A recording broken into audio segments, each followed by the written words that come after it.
Hello student. आज हम बात करेंगे लॉ ऑफ रिफ्रैक्शन के बारे में। Law of refraction, law of refraction means अपवर्तन का नियम। ठीक है, ये जो टॉपिक है ये 12th के पॉइंट ऑफ व्यू से भी इम्पोर्टेंट है और 10th के पॉइंट ऑफ व्यू से भी इम्पोर्टेंट है। ठीक है, तो हम लोग बहुत ही अच्छे से कवर करेंगे और समझने की कोशिश करेंगे कि लॉ ऑफ रिफ्रैक्शन है क्या। क्लियर? तो हम बात करते हैं, जब भी लाइट रेज मीन्स प्रकाश की किरण जब अपना माध्यम चेंज करता है, ठीक है, मीन्स अगर वो वायु से कहा जाए जल में प्रवेश कर जाए, मीन्स एयर से क्या हो जाए वाटर में एंटर कर जाए, एयर से ग्लास में एंटर कर जाए, ठीक है, तो उसका स्पीड चेंज हो जाती है। ठीक है, उसका डायरेक्शन चेंज हो जाता है, बट फ्रिक्वेंसी जो होती है लाइट की वो चेंज नहीं होती। ठीक है, याद रखना, मीन्स लाइट का स्पीड चेंज हो जाती है, ठीक है, डायरेक्शन चेंज हो जाता है, ठीक है, एंगल्स एंड फ्रीक्वेंसी चेंज नहीं होती है। तो हम लोग डिस्कस करते हैं कि मीन्स ये क्या है, रिफ्रैक्टिंग सरफेस है। Refracting refracting surface, clear? Refracting surface है मीन्स अपवर्तक तल है जहां से मीडियम को चेंज किया जाएगा। यहाँ पे ले लेते हैं हम लोग एयर, ठीक है, जिसको हम लोग बोलेंगे रेयर मीडियम है, विरल माध्यम है, ठीक है, और इसको बोलेंगे हम लोग सपोज दैट कि ये क्या है, ये ग्लास है, ठीक है, ये ग्लास है, मैं इसको ऐसे ऐसे कुछ कर दे रहा हूँ, ठीक है, ताकि फील आए कि हाँ ये ग्लास होना चाहिए। ये अपना क्या है, ग्लास है, ये डेंसर मीडियम, ठीक है। लाइट सोर्स अगर यहाँ से रखा है, ठीक है, सोर्स ऑफ लाइट यहाँ पे रखा है, source of light, source of light यहाँ से रखा है, तो अगर प्रकाश की किरण यहाँ से चली, लाइट रे जहाँ से आया, ठीक है, तो जिस पॉइंट पे वो आता है उसको बोला जाता है पॉइंट ऑफ इंसिडेंस। ठीक है, बिल्कुल क्लियर होके ध्यान से देखना, ये बोला जाता है पॉइंट ऑफ इंसिडेंस। ठीक है, ये पॉइंट ऑफ इंसिडेंस है। अब यहाँ से एक नॉर्मल ड्रा किया जाए, ठीक है, इसको हम लोग बोलेंगे नॉर्मल रेज, नॉर्मल, ठीक है। तो अगर यहाँ से प्रकाश की किरण आती है और जब अपना मीडियम चेंज करती है तो क्या होती है, अगर ये रेयर से डेंसर में जाती है तो नॉर्मल की ओर क्या होती है, झुक जाती है, मीन्स क्या होती है, अविलंब की ओर झुक जाती है। ठीक है, तो जब प्रकाश की किरण विरल माध्यम से सघन माध्यम की ओर जाती है तो अविलंब की ओर क्या करती है, झुक जाती है। अगर हम कहें कि अगर मान लीजिए कि ये अगर मान लीजिए कि ग्लास ये है और एयर एयर है, ठीक है, डेंसर ये है, अगर यहाँ मान लीजिए लाइट सोर्स ऑफ लाइट यहाँ पर है, अब प्रकाश की किरण यहाँ से आई, ठीक है, तो नॉर्मल से क्या हो जाएगी, दूर हट जाएगी, ठीक है, नॉर्मल से दूर हटेगी। तो यहाँ से ये है एंगल ऑफ इंसिडेंस, ये है एंगल ऑफ रिफ्रैक्शन, और यहाँ पर एंगल ऑफ इंसिडेंस ये है और एंगल ऑफ रिफ्रैक्शन क्या है, ये। क्लियर? तो जब प्रकाश की किरण विरल माध्यम से सघन माध्यम में जाती है तो अविलंब की ओर झुक जाती है, और जब प्रकाश सघन माध्यम से विरल माध्यम की ओर जाती है अविलंब से क्या होती है, दूर हट जाती है। तो यह जो घटना है यह क्या कहलाता है, प्रकाश का अपवर्तन। मीन्स यदि प्रकाश की किरण अगर एक माध्यम से दूसरे माध्यम में जाती है तो वह अपने मार्ग से विचलित हो जाती है। यह जो घटना कहलाता है यही कहलाता है प्रकाश का अपवर्तन। मीन्स अपने जो डायरेक्शन से क्या होती है, चेंज हो जाती है।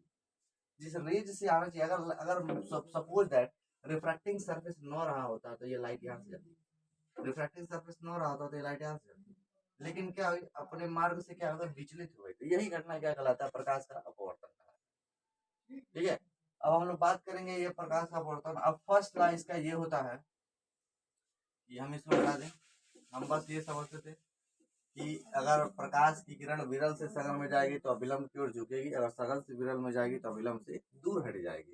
ठीक है, अब हम बात करते हैं इसके फर्स्ट ले में कि incidence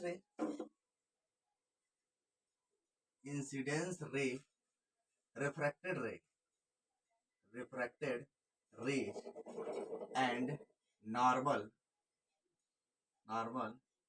lies on the same plane. Clear?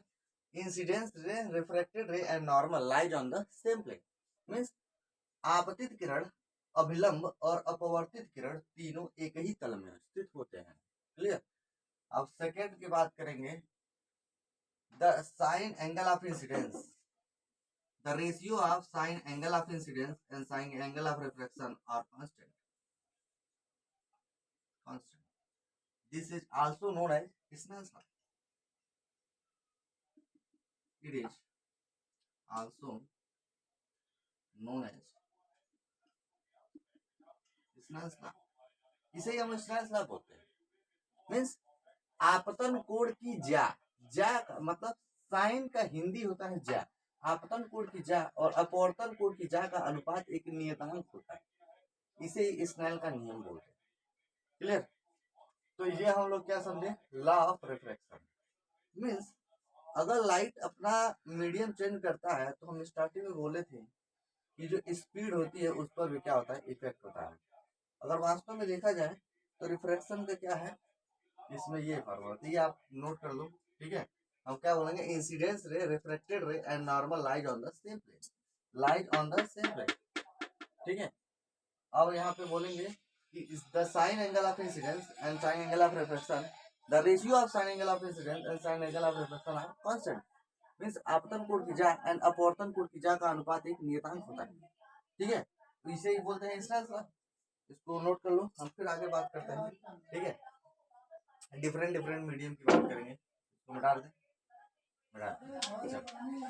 इसके बारे में हम बात करते हैं, ये है अपना लॉ ऑफ रिफ्रैक्शन, ठीक है। अब हम बात करते हैं, अगर मान लीजिए, ठीक है, अगर जहाँ पे रिफ्रैक्शन को हम और डिफाइन करें, रिफ्रैक्शन को डिफाइन करें, the velocity of light in air, the ratio of velocity of light in air and velocity of light in medium is called refraction. Means velocity of light in air or vacuum and velocity of light in medium is called refraction. Means n की value हम लोग लिख सकते हैं c by v, this is also called as refraction, okay. Means c velocity of light होता है, इसकी value already constant होती है 3 × 10⁸ मीटर पर सेकंड, क्लियर। ये 2.9999 समथिंग होता है, तो वो 3 अप्रॉक्सीमेट हम क्या लेते हैं 3, ठीक है। तो ये हम लोग क्या है, रिफ्रैक्शन। सपोज दैट यहाँ से एक किसी बर्तन में, ठीक है, मान लीजिए पानी भरा है, ठीक है, पानी भरा है, ठीक है। यहाँ पे हम लोग अगर एक सिक्का डाल दे, ये एक सिक्का डाल दे और यहाँ से हम यहाँ पे ऑब्जर्व करके देखें, ठीक है, तो ये सिक्का हमें थोड़ा ऊपर फील आएगा। मीन्स हाइट इसका मान लिया जाए, ओरिजिनल हाइट इसका एस था और ये हाइट हमको थोड़ा सा ऊपर फील आएगा। जब भी आप किसी बर्तन में पानी रख दीजिए, उसमें सिक्का या फिर कोई भी वस्तु रखेंगे और उसमें हम लोग देखते हैं तो लाइट वो वस्तु थोड़ी सी ऊपर क्या आती है, नजर आती है, ठीक है। इसका मतलब जो हमको जो दिखता है वो होता है वर्चुअल हाइट, और जो इसका रियल हाइट मतलब वर्चुअल डेप्थ, डेप्थ का मतलब गहराई होता है, ठीक है। तो यहाँ से रिफ्रैक्शन मतलब मीन्स अपवर्तनांक यहाँ से भी डिफाइन होगी क्या, किसी वस्तु की वास्तविक गहराई और आभासी गहराई, means virtual depth upon what, sorry, real depth upon virtual depth is called refraction, ठीक है। मीन्स वास्तविक गहराई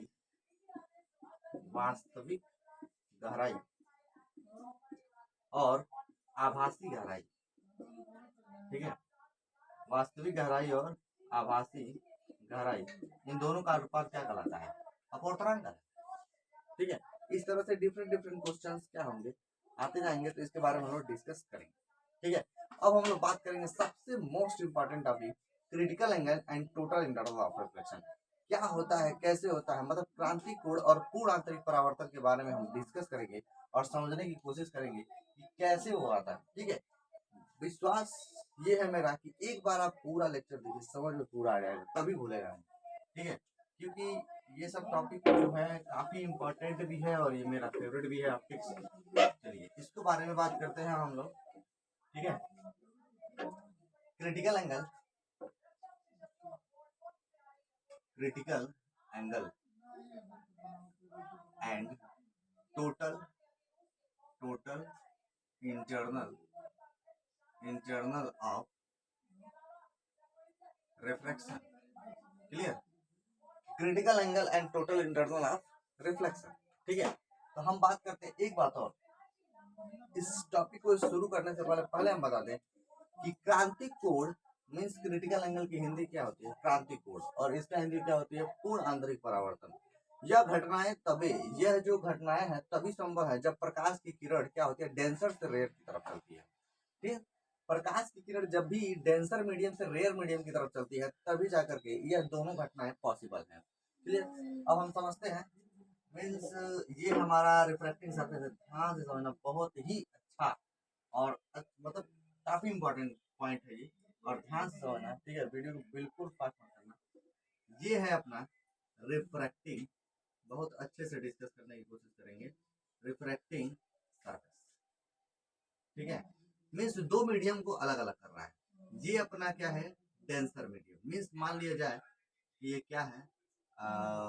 वाटर, ठीक है। ये हम लोग वाटर मान लें, तो कहीं पे फील आने के लिए ये वाटर है। क्लियर? फील आने के लिए वाटर बना लिया, यहाँ पर एयर है, ठीक है। तो ये डेंसर मीडियम हो गया और ये क्या हो गया? रेयर मीडियम हो गया। अब यहाँ पर प्रकाश बिंदु हम लोग रख दिए, means source of light,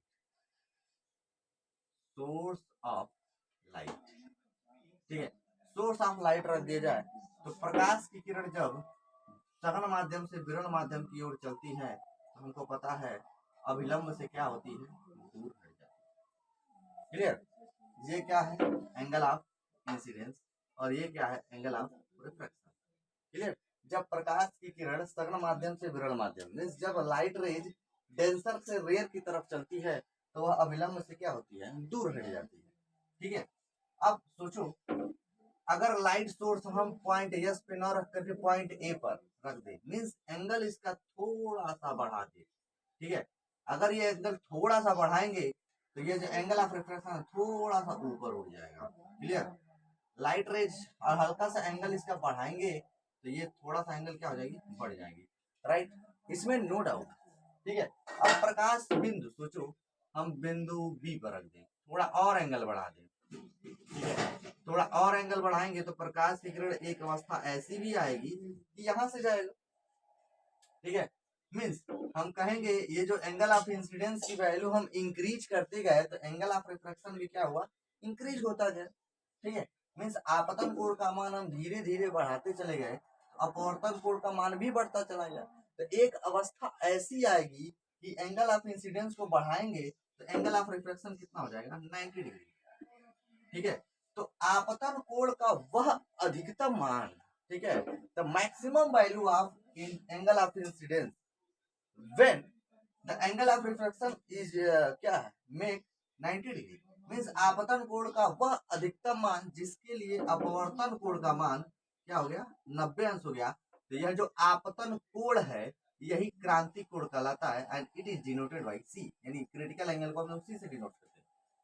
means आपतन कोण का वह अधिकतम मान जिसके लिए अपवर्तन कोण का मान 90 अंश हो जाता है तो वह आपतन कोण ही क्रांतिक कोण कहलाता है। क्लियर? मीन्स हम लोग क्या, एंगल ऑफ रिफ्लेक्शन क्या हुआ? 90 डिग्री हुआ। उस कंडीशन में एंगल ऑफ इंसिडेंस किसके बराबर हो जाएगा? एंगल ऑफ क्रिटिकल एंगल के बराबर। मीन्स व्हेन आर की वैल्यू 90, देन आई की वैल्यू क्या हो जाएगी? C, C is also known as critical angle. Clear? तो यहां से हम लोग समझ गए कि आपतन कोण का वह अधिकतम मान जिसके लिए अपवर्तन कोण का मान 90 अंश हो जाता है तो वह आपतन कोण ही क्या कहलाता है? क्रांतिक कोण कहलाता है, ठीक है। एक कंडीशन और हम लोग समझते हैं टोटल इंटरनल ऑफ रिफ्लेक्शन के बारे में। तो टोटल इंटरनल ऑफ रिफ्लेक्शन को अब हम लोग इस लाइट सोर्स को कहाँ रख देते हैं? पॉइंट सी पर, पॉइंट सी पर रख दिया। तो हाँ, अगर हम प्रकाश की किरण यहां से लेकर के आए एंगल्स थोड़ा सा बढ़ा दिया, तो ये लाइट रेज हम लोग देख रहे थे जैसे जैसे एंगल्स बढ़ा रहे थे धीरे धीरे ये एंगल्स क्या होती है ऊपर उठ रही थी। तो याद ये है कि अगर थोड़ा सा और बढ़ाएंगे तो यानी कि और ऊपर उठ जाएगा, यहाँ से निकल जाएगा। हम लोग कहेंगे यदि क्रांति कोण यानी क्रिटिकल एंगल की वैल्यू थोड़ा सा इंक्रीज कर रहे हैं तो लाइट रेज जिस डेंसर मीडियम से आ रही है रिफ्रैक्टिंग सरफेस पर टकरा करके उसी क्या आती है उसी मीडियम में निकल जा रही है। यानी क्रांति कोण का मान थोड़ा सा बढ़ा दे तो प्रकाश जिस सघन माध्यम से चलती है उसी सघन माध्यम में निकल जाती है। तो यह जो घटना है यही क्या कहलाता है पूर्णांतरिक परावर्तन यानी टोटल इंटरनल रिफ्लेक्शन। क्लियर? यानी कि क्रांति कोण का मान थोड़ा सा बढ़ा दे तो प्रकाश जिस सघन माध्यम से चलता है उसी सघन माध्यम में निकल जाता है। तो यह घटना पूर्णांतरिक परावर्तन। अगर एग्जाम्पल में देखा जाए कि पूर्णांतरिक टोटल इंटरनल ऑफ रिफ्लेक्शन का एग्जाम्पल क्या होगा तो यहाँ पे हम बिल्कुल बता सकते हैं कि टोटल इंटरनल ऑफ रिफ्लेक्शन का एग्जाम्पल जो है वो सब लोग फील किए। कैसे? वैसे तो हीरे का चमकना भी टोटल इंटरनल ऑफ रिफ्लेक्शन का क्या है एक एग्जाम्पल है, लेकिन जैसे मान लीजिए धूप में अगर आप सड़क पे चलते हैं हाईवे पर, ठीक है, तो दूर हमको क्या दिखाई देती है ऐसा फील आता है कि वहां पे क्या पानी है, ठीक है, वाटर के कुछ सरफेस लगे हुए हैं पानी गिरा हुआ है, लेकिन जैसे ही हम आगे बढ़ते हैं वहां पानी गया, ठीक है, तुरंत जादू हो जाता है, जादू हो जाता है। ठीक है, यानी कि जैसे ही हम लोग दूर देखते हैं अगर सड़क पे हाईवे पे, ठीक है, धूप लगता है तो वहां पे टोटल इंटरनल ऑफ रिफ्लेक्शन की वजह से, सॉरी यहाँ पर एक बात गड़बड़ हो गया, टोटल इंटरनल ऑफ रिफ्लेक्शन ये है, यहाँ पे थोड़ा सा दिक्कत आ गया था, टोटल इंटरनल ऑफ रिफ्लेक्शन, ठीक है, पूर्ण आंतरिक परावर्तन, यहाँ पे थोड़ा सा देख लेना है, ठीक है। तो ये घटना क्या कहलाती है पूर्ण आंतरिक परावर्तन। तो अब अगर हम यहाँ पे देखें एक और टॉपिक है, what is the relation between refraction, ठीक है, एंड क्रिटिकल एंगल, ठीक है, रिफ्रैक्शन एंड क्रिटिकल एंगल, तो इसको हम मिटा देते हैं, ठीक है, तो हम लोग इसको समझ जाएंगे। चलिए इसके बारे में हम लोग डिस्कस करते हैं।